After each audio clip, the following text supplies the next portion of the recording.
आज के मुख्य समाचार। सिरमौर में एक और शर्मनाक मामला। हिमाचल शिक्षा में राष्ट्रीय स्तर पर चमका। सरकारी कर्मचारियों के तबादले को लेकर राज्य सरकार की नीति। राज्यों में रोबोटिक सर्जरी की शुरुआत।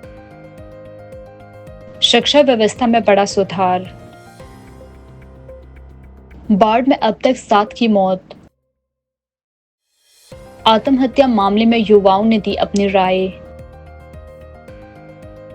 किरण रिजिजू के बयान पर भड़के कुलदीप राठौर। अब समाचार विस्तार से। हिमाचल प्रदेश के सिरमौर जिले में एक बार फिर स्कूल में पढ़ने वाली छात्राओं से छेड़छाड़ का गंभीर मामला सामने आया है। जिले के पचठा क्षेत्र के एक सरकारी स्कूल में कार्यरत हिंदी विषय के शिक्षक पर 6 छात्राओं ने अनुसूचित व्यवहार और छेड़छाड़ के आरोप लगाए हैं। पुलिस ने मामले की गंभीरता को देखते हुए देर शाम शिक्षक के खिलाफ पोक्सो एक्ट के तहत मामला दर्ज कर लिया। छात्रों ने हिम्मत जुटाकर सबसे पहले यह जानकारी स्कूल प्रबंधन को दी, जिसके बाद मामला पुलिस तक पहुंचा। पुलिस अधीक्षक NS नेगी ने बताया कि शिकायत मिलते ही शिक्षक के विरुद्ध भारतीय दंड संहिता और यौन अपराधों से बालकों का संरक्षण अधिनियम पोक्सो एक्ट के तहत FIR दर्ज कर ली गई है। साथ ही जांच भी शुरू कर दी गई है। गौरतलब है कि यह सिरमौर में बीते कुछ दिनों में छात्राओं से छेड़छाड़ का दूसरा मामला है। कुछ दिन पहले ही राजगढ़ क्षेत्र में एक अन्य स्कूल में भी शिक्षक के खिलाफ छात्राओं की शिकायत पर कार्यवाही हुई थी। उस मामले में आरोपी शिक्षक को गिरफ्तार कर लिया गया था और शिक्षा विभाग ने उसे तत्काल प्रभाव से निलंबित कर दिया था। इस घटनाक्रम के बाद अभिभावकों और स्थानीय समुदाय में रोष है। वे दोषी शिक्षकों के खिलाफ सख्त कार्यवाही की मांग कर रहे हैं ताकि स्कूलों में बच्चों की सुरक्षा सुनिश्चित की जा सके। शिक्षा विभाग ने भी मामले को गंभीरता से लेते हुए संबंधित अधिकारियों को सावधान कर दिया है और स्कूलों में विद्यार्थियों की सुरक्षा पर विशेष ध्यान देने के निर्देश भी दिए गए हैं। लगातार सामने आ रहे ऐसे मामलों ने स्कूलों में निगरानी तंत्र और छात्रों के मनोवैज्ञानिक संरक्षण को लेकर सवाल खड़े कर दिए हैं। हिमाचल प्रदेश ने शिक्षा के क्षेत्र में ऐतिहासिक छलांग लगाते हुए राष्ट्रीय उपलब्धि सर्वेक्षण NAS 2025 के परख परिणामों में देश भर में 5वां स्थान हासिल किया है। वर्ष 2021 में प्रदेश इस सूची में 21वें स्थान पर था। मात्र 4 वर्षों में 16 राज्यों को पीछे छोड़ते हुए यह उपलब्धि हासिल करना हिमाचल की शिक्षा नीतियों की सफलता का प्रत्यक्ष प्रमाण है। यह सर्वेक्षण दिसंबर 2024 में देश भर में आयोजित किया गया था, जिसमें हिमाचल के 1215 स्कूलों के कक्षा तीसरी, छठी और 9वीं के करीब 27,000 छात्रों ने भाग लिया। इन छात्रों का मूल्यांकन गणित, विज्ञान और भाषा विषयों में किया गया।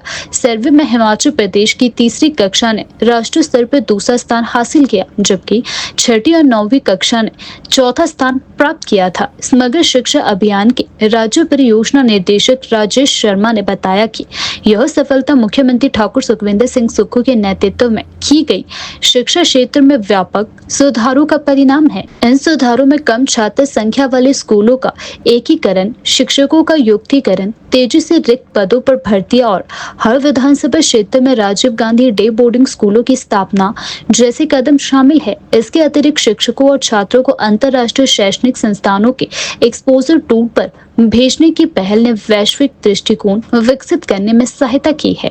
शिक्षा मंत्री रोहित ठाकुर ने कहा कि प्रदेश सरकार ने राष्ट्रीय सर्वेक्षण में बेहतर प्रदर्शन के लिए 3 मॉक टेस्ट आयोजित किए और बच्चों की तैयारी के लिए विशेष पीरियड जोड़े। स्कूली शिक्षा की गुणवत्ता बढ़ाने के लिए शिक्षकों को विशेष प्रशिक्षण भी दिया गया।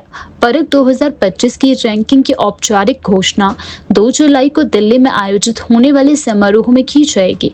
इस कार्यक्रम में शिक्षा मंत्री रोहित ठाकुर समेत राज्य और केंद्र सरकार के अधिकारी शामिल होंगे। यह सफलता हिमाचल प्रदेश को गुणवत्तापूर्ण शिक्षा के राष्ट्रीय मॉडल के रूप में स्थापित करने की दिशा में एक महत्वपूर्ण कदम है। हिमाचल की यह प्रगति यह दर्शाती है कि यदि सरकार की नीति स्पष्ट हो और प्रभावशाली हो तो पहाड़ी राज्यों में भी शिक्षा के क्षेत्र में नए आयाम स्थापित किए जा सकते हैं।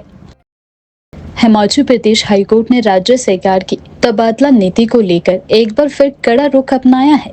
न्यायाधीश संदीप शर्मा की एकल पीठ ने टिप्पणी करते हुए कहा कि तबादला नीति का उद्देश्य सभी कर्मचारियों को समान रूप से जनजातीय और दुर्गम क्षेत्रों में सेवा का अवसर देना है, लेकिन व्यवहार में यह नीति सिर्फ कागजों तक ही सीमित रह गई है। कोर्ट ने मुख्य सचिव को निर्देश दिए हैं कि सभी विभागों को आदेश जारी किए जाए ताकि यह सुनिश्चित किया जा सके कि प्रत्येक सरकारी कर्मचारी अपने सेवा काल में कम से कम एक बार जनजातीय या कठिन क्षेत्र में अनिवार्य रूप से सेवा दे।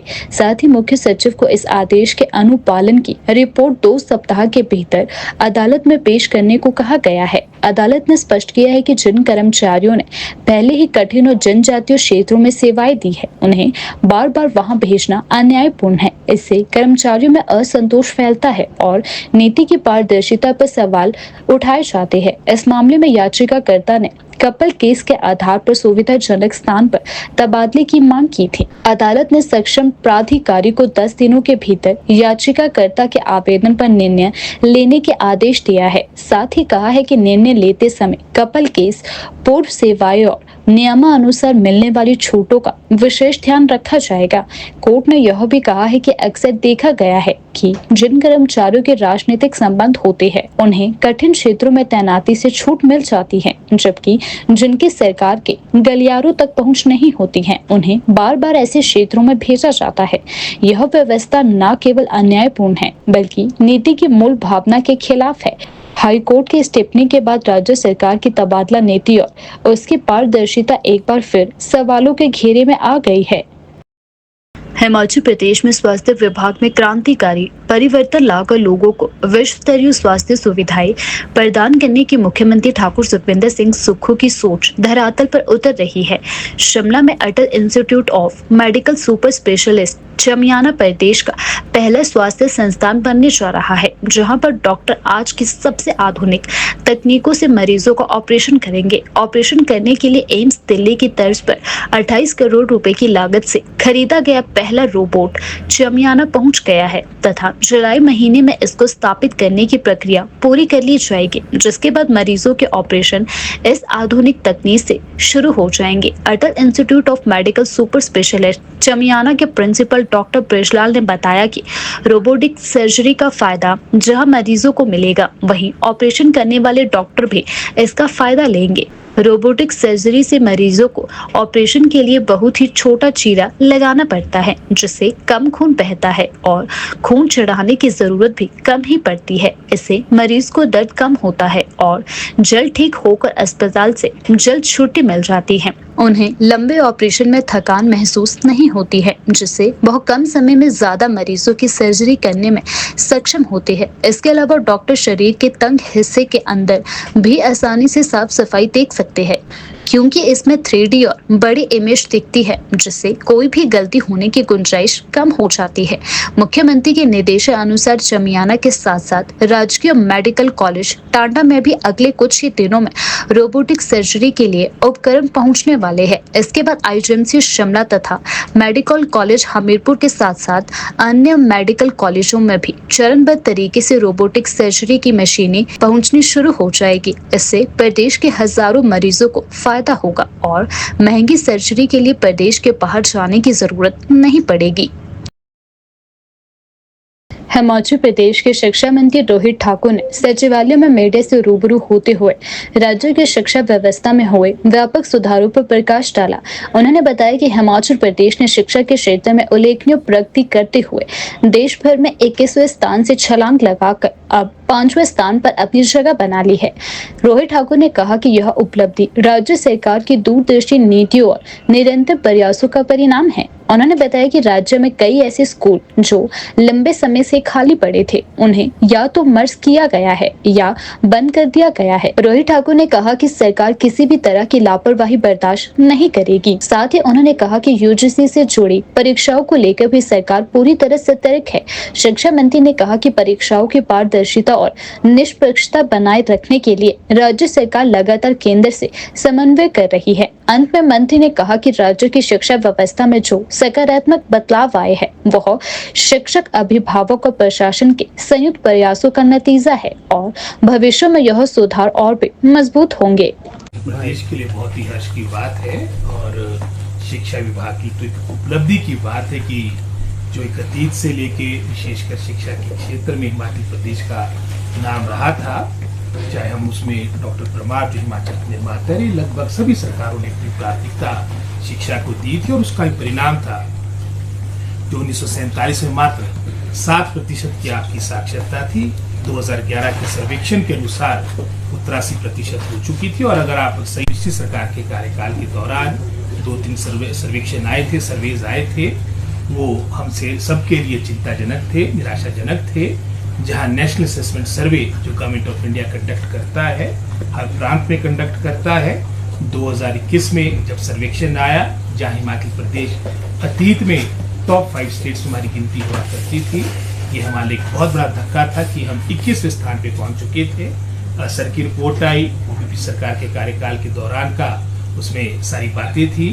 उसके अनुसार भी जो हमारा 8वीं का बच्चा था वो 3rd का, मैं समझता हूँ, करिकुलम से आपका सब्जेक्ट पढ़ने भी वह समर्थ था और सिलेबस पढ़ने भी वह समर्थ था। इसी तरह से परफॉर्मेंस ग्रेडिंग इंडेक्स ये भी एक मानक है जिसके माध्यम से आपके शिक्षा के स्तर का पता लगता है। उसमें भी हम 18वें स्थान पे पहुंच चुके थे 2022 के अंत पे, जहां वर्तमान सरकार को चरमराई हुई आपको आर्थिकी मिली थी। इसी तरह से अगर हम शिक्षा क्षेत्र की बात करें, वो भी व्यवस्था मिलती जुलती थी।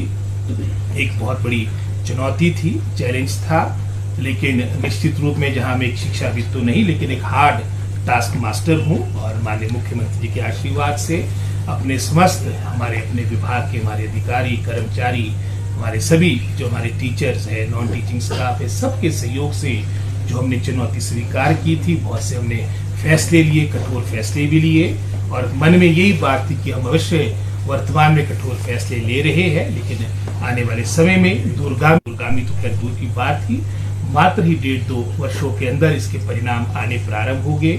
सबसे पहले जो मोरल बूस्टर हमारे एजुकेशन डिपार्टमेंट के लिए, हमारे हिमाचल प्रदेश के लिए था, वह सर की रिपोर्ट थी और आप सभी जानते कि असर की रिपोर्ट में हिमाचल प्रदेश को लर्निंग और रीडिंग लेवल पे नंबर 1 आंका गया है और केरला को भी हमने पीछे किया। ये एक बहुत बड़ी गौरव की बात थी।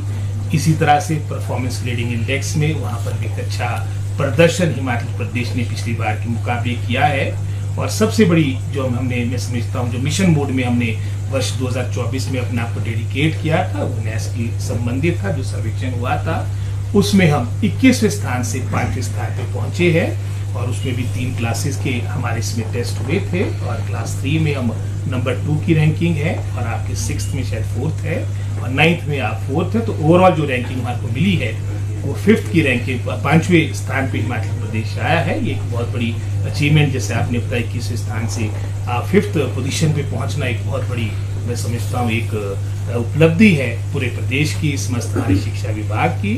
और जैसे हमने कठोर फैसले की बात की, डे 1 में हमने बात की थी कि हम अपने विभाग को स्ट्रेंथन करेंगे, कंसोलिडेट करेंगे, सुधार समय की आवश्यकता है और निश्चित रूप से जो हमारे को ये मोरल बूस्टर, ये जिससे हमारा उत्साह बढ़ा है, आने वाले समय में जो 2.5 वर्ष की अवधि वर्तमान सरकार की है, शिक्षा विभाग में हम और सुधार के कार्यक्रम करेंगे। आज समय का मैं समझता आवश्यकता है कि विस्तार की बजाय हमें कंसोलिडेट अपने डिपार्टमेंट को करना पड़ेगा।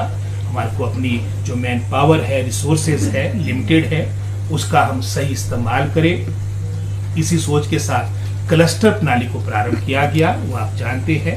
इसी तरह से डायरेक्टरेट को इकट्ठा किया गया। इसी सोच के साथ मैं समझता हूँ जो हजारों की संख्या में आपके पद रिक्त थे 2022 के अंत, मुझे याद है लगभग कोई 350 स्कूल आपके विदाउट टीचर स्कूल थे। 3600 ऐसे आपके स्कूल्स इंस्टीट्यूशन थे जहाँ पर एक भी टीचर नहीं था और ये भी कारण था जिसमें हमारी रैंकिंग अंतिम पायदान में पहुंच चुकी थी। मैं आभारी हूँ अपने माननीय मुख्यमंत्री का, अपने समस्त हमारे 300 के आसपास विदाउट टीचर स्कूल्स की थी, आज घटकर मात्र 50 रह चुकी है। 3600 आपके सिंगल टीचर स्कूल थे, वो घटकर आधे रह चुके हैं और इसी तरह से जहां हमने 4000 के आसपास बैचलर्स रिक्रूटमेंट की, लगभग 700 से अधिक हमारे लेक्चरर्स पीजीटी हमने कमीशन के द्वारा उनकी नियुक्तियां की और विशेषकर उनकी नियुक्तियां फार फ्लंग एरियाज में, दूर दराज के क्षेत्र में लगभग कोई 100 के आसपास संख्या तो हमारी चंबा और सिरमौर की बनती है, जो काफी बड़ी संख्या है। अगर आप तुलना करेंगे इस सरकार के कार्यकाल की, ये जो पूरे 5 वर्ष में जो पीजीटी की रिक्रूटमेंट हुई, मात्र 500 ही हमने अपने 2-2.5 वर्ष के दौरान कमीशन के थ्रू 700 पद लेक्चरर के भरे हैं।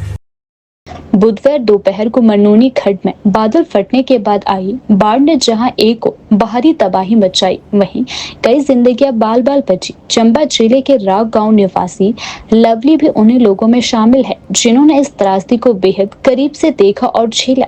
लवली ने बताया कि कैसे बाढ़ से जान बचाने के लिए वह पहाड़ों की ओर भागे और रात भर जंगल में बैठे रहे।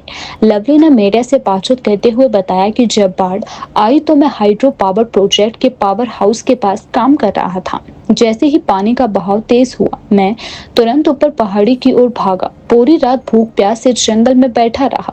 सुबह करीब 9 बजे जब एसडीआरएफ और एनडीआरएफ की टीम दिखाई दी तो मैंने आवाजें लगाना शुरू किया। रेस्क्यू टीम के सदस्य खतरे भरे रास्तों से होते हुए लवली तक पहुंचे और उन्होंने मुझे सुरक्षित रोड तक पहुंचाया। लवली ने बताया कि टीम ने उसे बिस्कुट और खाना भेज दिया। अगर वो ना आते तो सड़क तक पहुंचना नामुमकिन था। भूखे प्यासे जंगल में मेरी जान भी जा सकती थी। प्रोजेक्ट में कार्यरत चंबा के ही राकेश कुमार और वीरेंद्र कुमार ने बताया कि वह पिछले 1 माह से इस हाइड्रो प्रोजेक्ट में काम कर रहे थे, लेकिन कुछ दिन पहले ही छुट्टी पर घर चले गए थे। उन्होंने बताया कि जैसे ही बाढ़ की खबर मिली, वे रात को ही बस पकड़कर वीरवार सुबह धर्मशाला पहुंचे और फिर खनियारा गांव पहुंचे। उन्होंने कहा, ईश्वर का धन्यवाद है कि हम छुट्टी पर थे, अगर वहीं होते तो हमारा सब कुछ चला जाता। जम्मू कश्मीर के डोडा निवासी असगर अली पिछले 25 वर्षों से स्लेट की खानों में काम कर रही है। बाढ़ के वक्त वह प्रोजेक्ट के पास मौजूद थे और कामगारों को खतरे से आगाह करने के लिए जोर जोर से चिल्लाने लगे। उन्होंने कहा, मैंने अपनी आंखों से देखा है कि कैसे खड्ड ने सब कुछ बहा दिया। मरनोनी खड्ड की यह त्रासदी एक बार फिर यह दर्शाती है कि प्रकृति के सामने इंसान कितना असहाय हो जाता है। वहीं संकट की इस घड़ी में राहत और बचाव कार्य करने वाली टीमें और मानवीय संवेदनाएं ही लोगों की सबसे बड़ी ताकत बनती है। शिमला के प्रसिद्ध रिज मैदान पर हिमदर्शन से बातचीत करते हुए युवाओं ने बीते दिनों सामने आए एक ऑनलाइन लड़की द्वारा आत्महत्या के मामले पर अपनी भावनाएं साझा की है। उन्होंने कहा कि यह मामला सोशल मीडिया पर काफी चर्चा में है, जिसने युवाओं के मानसिक स्वास्थ्य, दबाव और सामाजिक अपेक्षाओं पर कई सवाल खड़े कर दिए हैं। युवाओं से जब इस मुद्दे पर बातचीत की गई तो उन्होंने कहा कि जिंदगी संघर्ष का नाम है, हार मान लेना समाधान नहीं है। इन युवाओं ने कहा कि हर किसी की जिंदगी में मुश्किलें आती है, लेकिन आत्महत्या जैसे कदम से सिर्फ दुख बढ़ता है, समाधान नहीं मिलता है। एक अन्य युवा ने कहा कि आज के समय में सोशल मीडिया का दबाव और अकेलापन युवाओं को तोड़ देता है। बातचीत से साफ झलकता है कि आज का युवा अपनी भावनाओं को समझता है और उसमें जीवन को बेहतर बनाने का हौसला है। एक युवक ने कहा कि हमें चाहिए कि हम एक दूसरे को सुने, समझे और साथ खड़े रहे। किसी की मुस्कान के पीछे छिपे दर्द को महसूस करने की संवेदनशीलता आज की सबसे बड़ी जरूरत है। युवाओं का यह संदेश स्पष्ट है, आत्महत्या कोई विकल्प नहीं है। जिंदगी को अपनाइए, उससे लड़िए, क्योंकि हर अंधेरे के बाद एक नई सुबह जरूर आती है। देखो मैम, ये सही तो नहीं होता अगर आपके ऊपर कोई मुसीबत वगैरह आती है या कोई आपको परेशान कर रहा है आपकी लाइफ से लेकर, ये किसी भी प्रॉब्लम से लेकर, तो उनको ये चाहिए कि उस मुसीबत को या तो फेस करे या आप अपने फ्रेंड्स को बताए कि भाई ऐसे ऐसे मेरे साथ हो रहा है, मेरी कुछ हेल्प करे, या फिर कुछ पुलिस स्टेशन होते हैं पास में, आजकल पुलिस स्टेशन में जाके उसकी रिपोर्ट कराए कि भाई मेरे को ऐसे ऐसे कोई परेशान कर रहा है, मैं स्ट्रेस ले रही हूँ इस चीज़ का। तो ये देखो, ये मर्डर केस जो उन्होंने अपने ऊपर को मारा है, ये उनके लिए सही नहीं है। उस चीज़ को फेस करे और अपने से, अपने फ्रेंड से, अपने दोस्तों से, अपने भाई से, अपनी बहन से उस चीज़ के लिए हेल्प करे कि मेरी हेल्प करो, मैं इसमें ये चाहती हूँ। मैंने एक ये चीज़ ऐसी, सोशल मीडिया ऐसी चीज़ चली गई है, इसमें ना लोगों को डराया भी जाता है, उकसाया भी जाता है। सोशल मीडिया पे रील्स वगैरह आजकल लड़के लड़कियाँ ऐसी बना रही हैं, उसमें कुछ डराए भी रहे हैं किसी को, एक दूसरे को, कि मैं ऐसे कर दूंगा, मैं वैसे कर दूंगा। कोई किसी को समझाता भी है। तो इस चीज़ पे ध्यान नहीं दिया जाए, जो अपना खुद मन कहता है वो करा जाए इंसान। ये तो किसी तरह का हल होता ही नहीं है कि मैं सुसाइड कर लूँगा तो वो परेशानी से दूर हो जाऊँगा मैं। मान लो अगर मैं सुसाइड करता हूँ तो मैं परेशानी से दूर हो जाऊँगा, लेकिन मेरे से जो रिलेटेड हैं, जो मेरे घर वाले हैं या फ्रेंड्स हैं, उनके ऊपर डिप्रेस्ड हो जाएंगे। वो डिप्रेस्ड हो जाएंगे कि भाई हमारे घर में एक लड़का था या जो भी था, सब प्यार ही करते हैं, ऐसा तो नहीं है। ये तो एक लाइफ की सिचुएशन होती है, उससे तो निकलना ही पड़ेगा ना। ये तो आज भी आ सकती है, कल भी आ सकती है, परसों भी आ सकती है, कभी भी आ सकती है। तो ये तो कोई हल नहीं होएगा कि मैं सुसाइड कर लूँगा तो सब कुछ ठीक हो जाएगा। बिल्कुल लड़ी जा सकती है, अपनी लाइफ है, अपनी लाइफ के लिए कुछ भी कर सकता है अपना। जैसे कि अगर मान लो, जैसे कि इन्होंने कहा है समीर भाई ने कि अपनी लाइफ को थोड़ा अपने फ्रेंड्स को शेयर बताओ, उसे बताओ कि ये प्रॉब्लम हो रही है, मुझे हेल्प चाहिए, ये सब सही है। मैम जैसे कि मान लो बेसिक सी चीज़ है, मेरी लाइफ में कोई प्रॉब्लम हो रही है, मैं अपने फ्रेंड को बताऊंगा, वो मेरी हेल्प करेगा। अगर वो नहीं करता तो मैं अपने घर पे भी बता सकता हूँ, अपने भाई से। यहाँ तक कि अगर वे साथ नहीं दे रहे तो पुलिस स्टेशन क्लोज में ही रहता है, वहाँ पे जाके रिपोर्ट कराएं। भारतीय कांग्रेस कमेटी के प्रवक्ता और ठियोग विधानसभा क्षेत्र के विधायक कुलदीप सिंह राठौर ने शुक्रवार को शिमला के मेट्रोपोल स्थित विधायक सदन कार्यालयों में एक प्रेस वार्ता कर केंद्र सरकार और केंद्रीय मंत्री किरण रिजिजू के हालिया बयानों पर तीखा विरोध जताया। राठौर ने कहा, वर्तमान में देश में इस तरह का माहौल बनाया जा रहा है जैसे भारत का इतिहास सिर्फ 2014 के बाद शुरू हुआ हो। क्या अटल बिहारी वाजपेयी जी इस देश के प्रधानमंत्री नहीं थे? उनका योगदान क्या भुला दिया जाए? कांग्रेस पार्टी ने इस देश के निर्माण में जो भूमिका निभाई है उसे मिटाया नहीं जा सकता। राठौर ने कांग्रेस के राष्ट्रीय अध्यक्ष मल्लिकार्जुन खड़गे के बयान का समर्थन करते हुए कहा कि देश में आज अघोषित आपातकाल जैसी स्थिति है। उन्होंने कहा कि अगर वाकई आपातकाल नहीं है तो फिर कांग्रेस नेताओं को निशाना क्यों बनाया जा रहा है।